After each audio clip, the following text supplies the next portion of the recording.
So, you've got yourself a fair few pedals now, and maybe it's time to start thinking about putting them together onto your first big proper pedal board. Today in this video we're going to build a board together, but I'm also going to share my approach when it comes to pedal board building, and hopefully you'll learn something along the way about your pedal board journey. Hey guys, welcome back to Switch Demos. My name is Jackson, and yeah, we're going to build a board together today. I'm pretty excited actually. This is actually my main board, kind of the board that I've been putting together for years now really. That's one thing that you've always got to consider when starting your pedal board journey, is that it is an ongoing thing. Things always change. You'll always be wanting the next new pedal, or you just might want to experiment with your pedal chain and stuff. So that board is always changing. I would say that's my main board, but today I have an empty pedal train junior and we're going to start from scratch. We're going to build something from the ground up. I've got a few ideas going on, and yeah, let's get started with it. First things first though, this video is sponsored by Anasounds, and I will be using their brand new K+ modular power source to power the whole thing, but we'll get into that in a minute. I'm going to try cover some of the basics when it comes to pedal board building in this video, but if there's anything I leave out or anything in particular that you've got on your mind, then ask me in the comments section below. You may not only be helping yourself, but there may be other people out there reading those comments and wondering the same thing. So please ask me and I'll get round to it. With a lot of the things I'm going to talk about in this video as well, there's not really a right or wrong answer. Apart from when it comes to power, you can get that wrong and potentially damage pedals, but we'll get around to that in a second. But when it comes to pedal choices and signal chain and the order of your pedals, there really is no right or wrong answer. It's worth noting as well before we get started that the price tag on some of these pedals that I'm going to be using is pretty expensive. Not to worry though guys, some of the effects that I've chosen, or pretty much all the effects that I've chosen, are still pretty common effects that we see, and the ideas carry across to different budget ranges and prices. And really, the price of your pedals and the whole total cost of your pedal board doesn't really matter. Again, it's what inspires you and what makes you want to make music. The last thing to note before we get started is that I'm not putting a tuner on this pedal board. That's mainly because I don't have a spare tuner to go on here, but also this board is probably going to most likely live in my home studio environment, not really going to need a tuner on it, but if I was to put a tuner on it, it would go slap bang first in the pedal chain. That's usually where a tuner likes to live, so if you're putting a tuner on your board, maybe consider putting it at the beginning of your signal chain. That about covers it. Let's get into the pedal choices and start building this board. The first pedal that's going to go on this board is a compressor. I'm going to be using the Origin Effects Kelly 76. The first two pedals on here are probably interchangeable when it comes to order, and the next one's going to be a fuzz, the Thorpy Veteran. And I say they're interchangeable because both traditionally like to be close to the beginning of your chain. For this board in particular, I'm probably not going to be using them at the same time, so it doesn't matter so much. That being said, your fuzz pedal may want to be at the start of your signal chain. Some fuzz pedals, especially if they're germanium, can be pretty sensitive to what's in front of them. Likewise, a compressor can also work great as a lead boost. In that case, you'd want to use it after your drive pedals. Talking about drive pedals, I'm going to be using two on this board, so technically we have 3 stages of overdrive. So you've got one, then the other, and then the two together. This is kind of my basic way how I always approach drive on every board. I like to have one kind of low to medium gain transparent drive, which essentially means that it's very clear sounding. I usually like to put that first, and for this one we're using the Greer amps Lightspeed, probably one of my all-time favourites. My second gain stage, I always like to have a really mid-pushed overdrive, and that's usually set a bit louder than the other one as well, and it really helps for solo boosts or cutting through a mix when you need to. For this I'm going to use the Tate FX Antares. Next on this board I'm going to go for a modulation. I think if you're trying this out at home, modulation and the way you put it in your signal chain, there's some room for experimentation here. I think a lot of modulation pedals sound best close to the beginning of your chain, or at least before the drive pedals. I personally like phasers, univibes and vibratos before drive. My personal preference, I think you should try it out. But things like chorus, tremolo, and maybe flanger, which we're going to use on this board, I prefer after drive. This is a 1984 Boss BF2 flanger, one of my all-time favourites. I think this pedal is so cool. It's got a lot of mojo. Next, I'm going to have a delay pedal. I've always got to have a delay pedal, and we're going to use this little guy, the TC Electronic Flashback too mini. This has so many great delay sounds in it in such a small size, and it's also great for the money. Delay and reverb I typically like to put towards the end of my signal chain, just so they're giving out the clearest signal. They're not being muddied up by any dirt pedals. Personal preference, that's what we're going to go for. Reverb, by the way, we're going to use this Dr. Scientist Atmosphere. Pretty expensive, but it covers a lot of ground when it comes to reverb. Again, another place for experimentation. I'm going to put a tremolo last. This is the Trace Bliss Gravitas, and again, pretty expensive, but I think it's a great tremolo. I'm putting it last in the signal chain because traditionally in old vintage Fender amps, the tremolo would be after the reverb in the circuitry. This actually gives the tremolo a more prominent sound in your tone, but if you want maybe a more subtle sound, try your tremolo before your reverb. Usually I'd mount the power supply underneath the board, and the K Plus comes with some brackets to do so. However, for this board I'm going to mount it to the top because I think the power supply looks so good. But also, this board may be swapped and changed a few times, and it's going to be easier for me to move pedals about if it's on the top. So that's what we're going to go for. That covers the order and the pedals. Let's get on to the power.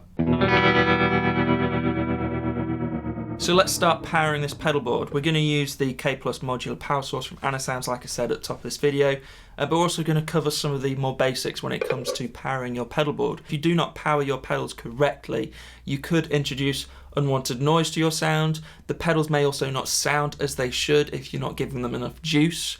But worst case scenario, you could actually damage the pedals that are on your board if you give them too much power, too much voltage, or give them the wrong type of power. So we're going to cover some of those things in this section here, and let's get into it. I'm sure quite a few of you out there are familiar with daisy chain power supplies like certain Onespots and things like that. Essentially, that's one power outlet that feeds power to one pedal and then onto the next one, daisy chaining them essentially.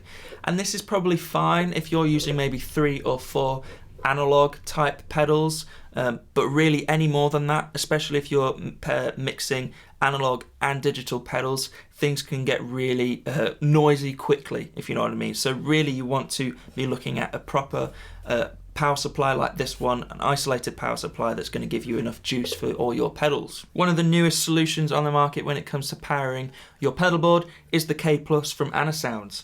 The modular part of the name means that it is expandable with different units. So here we have the motherboard and the daughter board. You can pair up any kind of combination of these things. You could have a motherboard, a couple of daughter boards, or even 2 motherboards if you want to power huge pedal boards. I think this is a really neat little idea because inevitably you're going to want more pedals. Inevitably you're probably going to want a bigger pedal board at some point, and this is a power supply that can grow with your needs. And I think looking backwards, I wish I'd invested in something like this when I first started building my pedal board, because I've had to buy kind of different power supply solutions over the years where I could have been spending that money on pedals. I would also say that the K Plus is one of the most powerful power supplies on the market. Each group of isolated outlets has 2 amps of power, of current, so plenty to power any sort of pedal really, especially when you consider sort of an analog drive or fuzz pedal may not even take up 10 milliamps of current. This is also going to be the perfect power supply for the board that we're building, as we have a few different power requirements when it comes to the actual pedals that are on this board. Specifically, I'm talking about the compressor and the tremolo. Both of those I'm going to run at 18 volts, which we can easily do with this power supply. And also the Boss pedal, because it is an old 80s Boss pedal, it actually wants to see closer to about 12 volts. So we're going to be feeding that pedal 12 volts. Again, we can do that with the K Plus. Broadly, I would say there's 4 main things to consider when it comes to powering your pedals. That would be voltage, AC/DC, polarity, and the current. First of all, the voltage. You need to get this right, otherwise giving a pedal a higher voltage than it can take will damage the pedal and maybe make it unrepairable.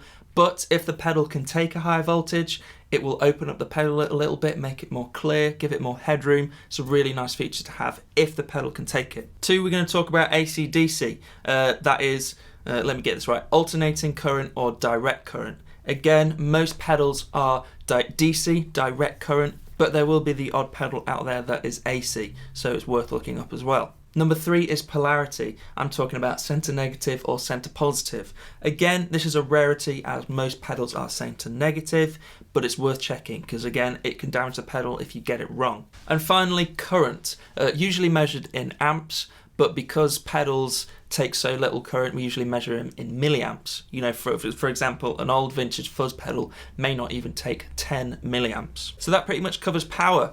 Overall, I really think that the K Plus is a great solution when it comes to power, mainly because it does grow with you and your board. You know, you could start off with this, and as you expand and as you kind of accumulate more pedals and stuff, expand your power supply with it as well. Great solution. You don't have to change your whole life and rig around the power supply. I'm going to wire this pedal board up with the power, and then we'll get on to audio cables.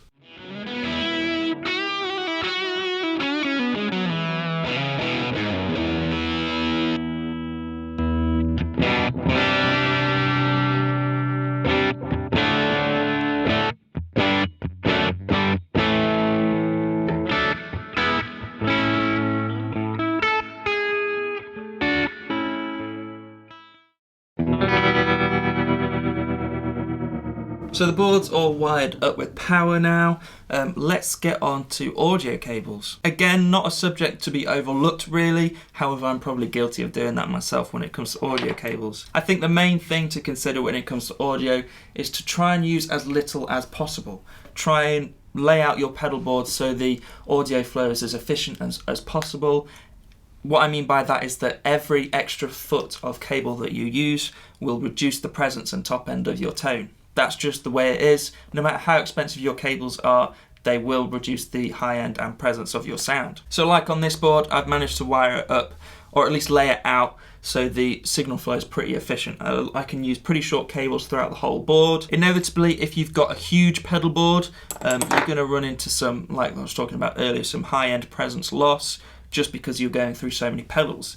If that is the case, I'd look at putting some buffers or 1 or 2 buffers throughout your pedal chain. You may even already have some buffers on your board. For example, every single Boss pedal has a buffer built in, so that'll be helping you out.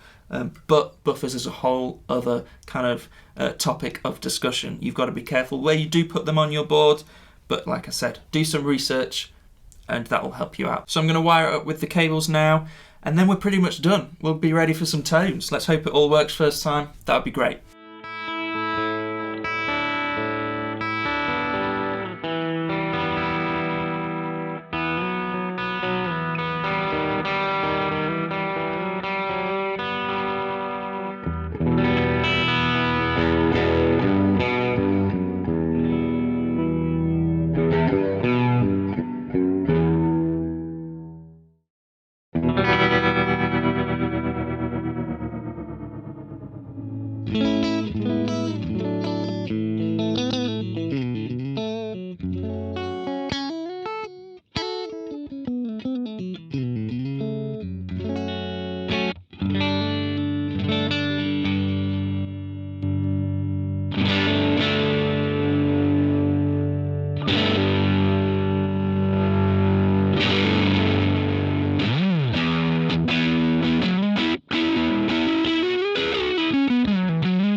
So there we have it. I'm really happy with how this has turned out. A fully functional, wired up, powered pedal board. That sounds really great actually. There's some really great tones in here. I can already tell that this is going to quickly turn into probably maybe my main board. There's some inspiring tones on here. All powered easily by the Anasounds K+. I've not even used the extension kit. This is all powered easily by just the motherboard, with a few outlets to spare, to be fair, as well. Really impressed with the power supply. It's also really, really quiet. That's down to a few things. Obviously the isolated outputs, but also a really neat feature is that the transformer for the power supply, which would usually be inside, is external. This again reduces the risk of noise, introducing noise to your signal, because transformers, if they're close to pedals like maybe wah pedals or something, can introduce some noise to your sound. So it's nice having that external. They've really concentrated on getting this as quiet as possible. The whole board works really well. I'm really happy with it. I hope you've learned something along the way, maybe inspired you to put a board together. You know, I see a lot of guys on Instagram, which is absolutely totally fine by the way, but I see a lot of guys on Instagram and stuff who've just got a ton of really nice pedals just laid out on the floor, which is cool. I totally get that, but maybe putting them on the board, pairing them with a really nice power supply is the next step for you guys. Big thanks to Anasounds for sponsoring this video. I'm genuinely impressed by the K+. Go check it out if you haven't already. Big thanks to you guys who watch the videos. Really appreciate the support. If you do want to support me and the channel a bit further, some links down below to Patreon and things like that. That would really help me out and I'd really appreciate it. If not, subscribe to the channel. Please watch some more videos and I'll see you in the next one. Cheers guys.